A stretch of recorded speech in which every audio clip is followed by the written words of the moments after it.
kita masuk ke dalam pembahasan yang pertama, yaitu definisi jaringan pengangkut.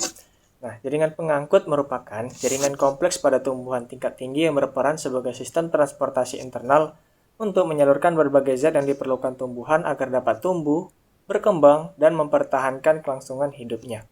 Nah, jaringan ini tersusun dari sel-sel khusus yang membentuk berkas pembuluh, yang saling terhubung dari akar, batang, hingga daun, sehingga menciptakan jalur distribusi zat ke seluruh organ tumbuhan. Jaringan pengangkut ini memiliki dua jaringan kompleks. Yang pertama itu ada xilem, dan yang kedua adalah floem, di mana masing-masing jaringan ini berfungsi mendistribusikan air, mineral, serta hasil fotosintesis ke seluruh bagian tumbuhan. Baik, selanjutnya yaitu mengenai ciri-ciri jaringan pada jaringan pengangkut. Ada beberapa ciri-ciri dari jaringan pengangkut. Yang pertama yaitu merupakan jaringan yang kompleks karena tersusun dari berbagai jenis sel dengan fungsi yang berbeda-beda, yaitu xilem dan juga floem. Xilem dan juga floem memiliki fungsi yang berbeda, sehingga disebut jaringan kompleks karena tidak hanya satu tipe sel saja. Yang kedua, berperan sebagai transportasi internal, yaitu mengedarkan air, mineral, dan juga zat makanan ke seluruh bagian tumbuhan. Nah, transportasi ini mirip dengan sistem peredaran pada manusia, tetapi versi tumbuhan. Yang ketiga, memberikan kekuatan mekanis pada batang dan juga organ tumbuhan. Batang dan organ tumbuhan menjadi lebih kuat dan juga tidak mudah roboh, terutama karena adanya lignin pada xilem. Yang keempat yaitu menjadi ciri khas tumbuhan berpembuluh, sehingga mampu untuk tumbuh lebih besar, tinggi, dan juga kompleks dibandingkan dengan tumbuhan non-vaskular. Selanjutnya yaitu mengenai perbedaan dari xilem dan juga floem. Kita akan mulai dari xilem. Xilem memiliki arah aliran satu arah, yaitu ke atas. Xilem hanya mengalirkan air dan juga mineral dari akar menuju batang dan juga daun. Yang kedua, xilem mengangkut air dan juga mineral yang diserap dari tanah. Yang ketiga, xilem tidak memiliki dinding ujung antar sel, sehingga air bisa mengalir bebas. Dan juga xilem diperkuat oleh lignin, di mana lignin ini akan membuat dinding sel xilem kuat dan juga kaku, sehingga membantu menopang tumbuhan. Selanjutnya yaitu mengenai floem. Floem ia memiliki arah aliran dua arah, yang dimana floem ini mengangkut hasil fotosintesis berupa glukosa dari daun ke seluruh bagian tumbuhan, bisa ke atas maupun ke bawah sesuai dengan kebutuhan. Selanjutnya mengalirkan air dan juga makanan, yaitu produk fotosintesis. Dan yang ketiga, memiliki dinding ujung yang berpori, sehingga disebut sieve plates, yang memungkinkan aliran nutrisi antar sel. Selanjutnya, kita akan membahas mengenai komponen xilem dan juga komponen floem. Yang pertama, komponen xilem. Komponen xilem sendiri terdiri dari 3 unsur. Yang pertama, ada unsur trakeal. Unsur trakeal ini terdiri dari sel-sel panjang yang memanjang. Ia tidak memiliki protoplasma, jadi sel tersebut akan mati saat sudah dewasa. Lalu dinding selnya itu berlignin atau mengandung zat kayu sehingga menjadi kuat. Ia memiliki noktah ataupun lubang kecil untuk transport lateral. Contohnya itu adalah trakea dan juga trakeid. Yang kedua adalah serat xilem.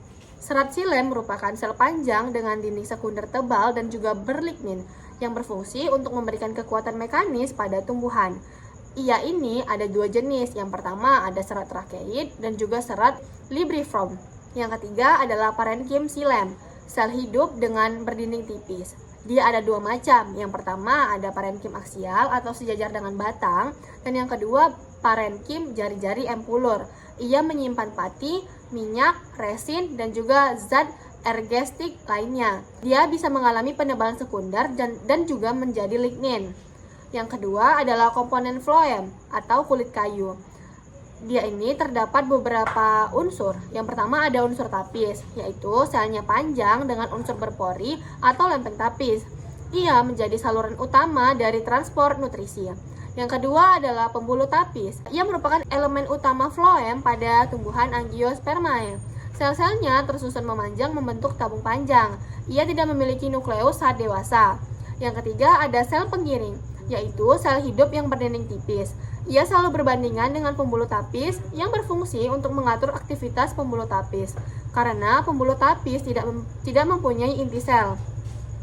Yang keempat ada serabut floem. Serabut floem ini selnya panjang, sempit, berdinding tebal, dan sering lignifikasi. Umumnya akan mati saat dewasa. Fungsinya itu untuk memberikan kekuatan mekanik. Dan yang terakhir adalah parenchyma floem. Ia merupakan sel hidup yang berdinding tipis, berfungsi untuk penyimpanan dan juga transport lateral.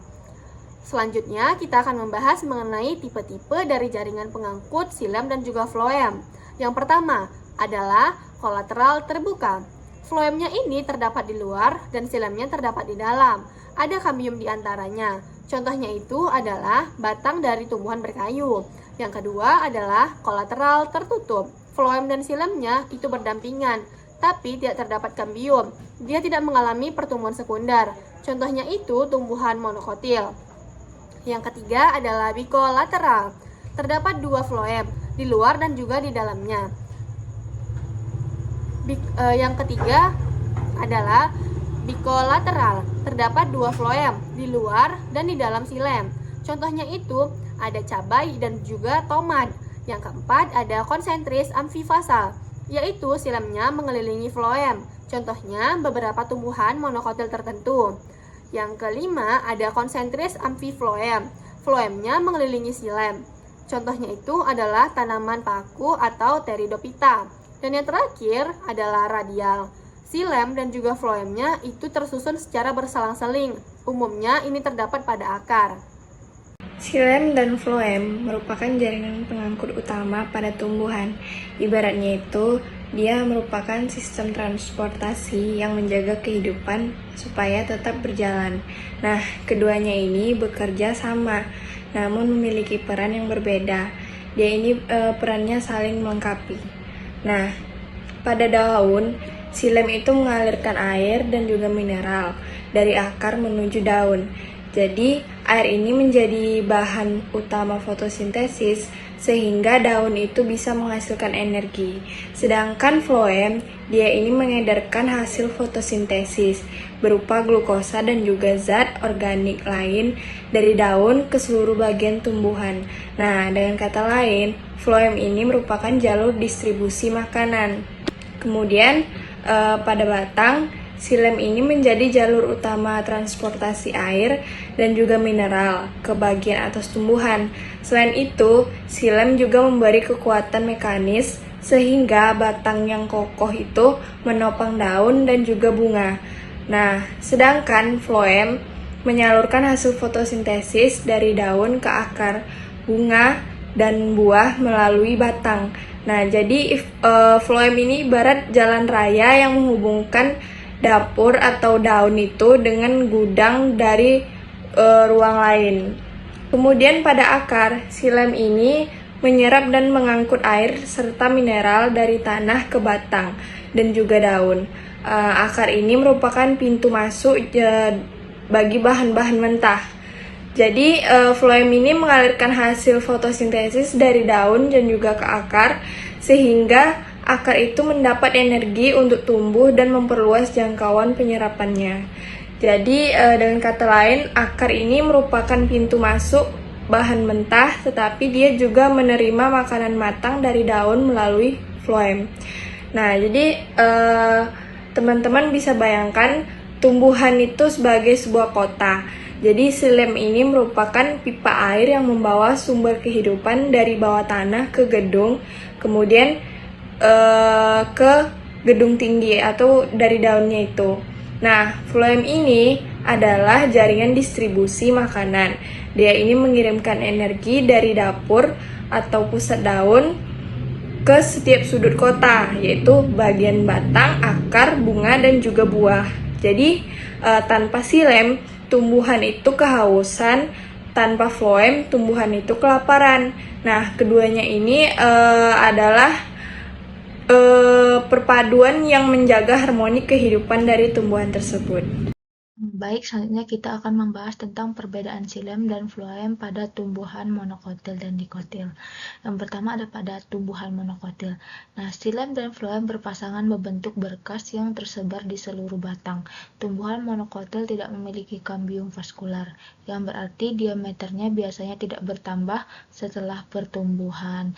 Adapun contohnya seperti kelapa, pisang, jagung, padi.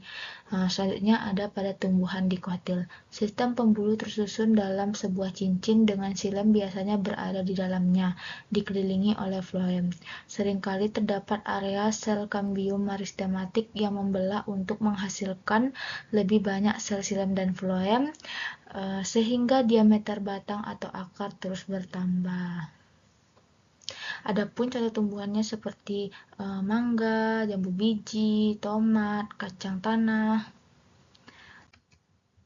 Baik, kita selanjutnya akan masuk kepada kesimpulan. Adapun kesimpulannya yaitu jaringan pengangkut merupakan jaringan kompleks yang terdiri dari xilem dan floem yang berperan penting dalam distribusi air, mineral, serta hasil fotosintesis. Xilem tersusun atas sel-sel mati berdinding tebal seperti trakea, trakeid, serabut, dan parenkim xilem yang berfungsi mengangkut air dan mineral sekaligus memberikan kekuatan mekanis. Sementara itu, floem terdiri atas unsur tapis, pembuluh tapis, sel pengiring, serabut, dan parenkim floem yang sebagian besar berupa sel hidup untuk mengedarkan hasil fotosintesis ke berbagai organ.